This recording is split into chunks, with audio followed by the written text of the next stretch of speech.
Monsoon की बारिश शुरू हो चुकी थी और आज मूसलाधार बारिश हो रही थी।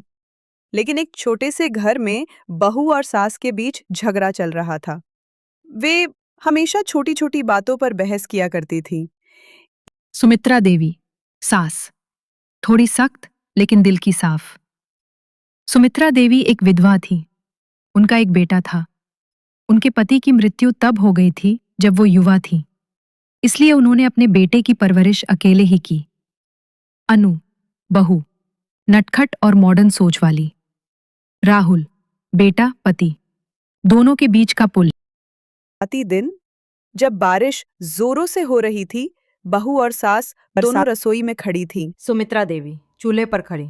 देखो अनु, पकौड़े ऐसे नहीं तलते, तेल गरम होना चाहिए वरना स्वाद ही खराब हो जाएगा। मम्मी जी, मैंने तो YouTube से रेसिपी सीखी है, आप बस चख लीजिए। YouTube ने सबको शेफ बना दिया है, लेकिन असली स्वाद तो हाथ के जायके में है। राहुल, जो लिविंग रूम में बैठा उनकी बहस सुन रहा था, उसने अपने आप से पूछा, वे हमेशा झगड़ा क्यों करती हैं?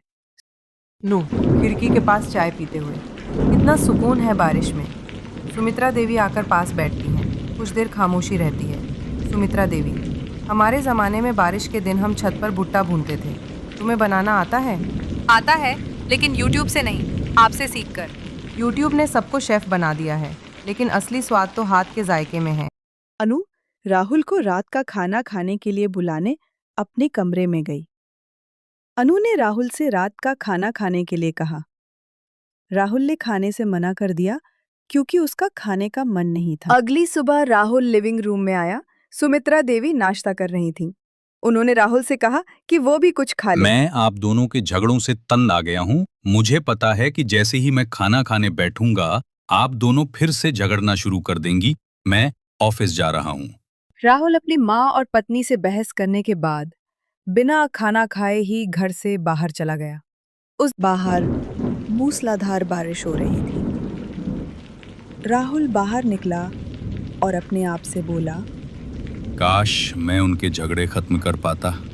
मुझे घर में शांति चाहिए, लेकिन वे तैयार नहीं हैं। अनु अपनी सास के पास गई और बोली, माँ, राहुल अभी तक घर नहीं आया है। बाहर तेज बारिश और तूफान हो रहा है और उसने सुबह से कुछ नहीं खाया है। सुमित्रा देवी, अनु, मुझे भी चिंता हो रही है। राहुल कभी भी घर से इतनी देर तक गायब नहीं रहा। सुमित्रा ने अनु से कहा, चलो दरवाजे पर जाकर देखते हैं राहुल को। दोनों मुख्य दरवाजे तक गईं और घबराहट में बोली, पता नहीं राहुल कहाँ है, काफी देर हो चुकी है। सुमित्रा देवी और अनु राहुल को देखकर खुश हुईं, लेकिन अगले ही पल राहुल बेहोश हो गया। दोनों चौंक गईं।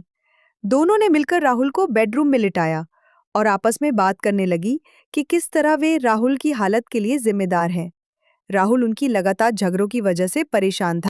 कुछ देर बाद राहुल को होश आ गया और सुमित्रा देवी व अनु दोनों ने उससे कहा, हमें पता है कि तुम हमारे झगड़ों की वजह से खुश नहीं हो, लेकिन हम वादा करते हैं कि अब से हम झगड़ा नहीं करेंगे।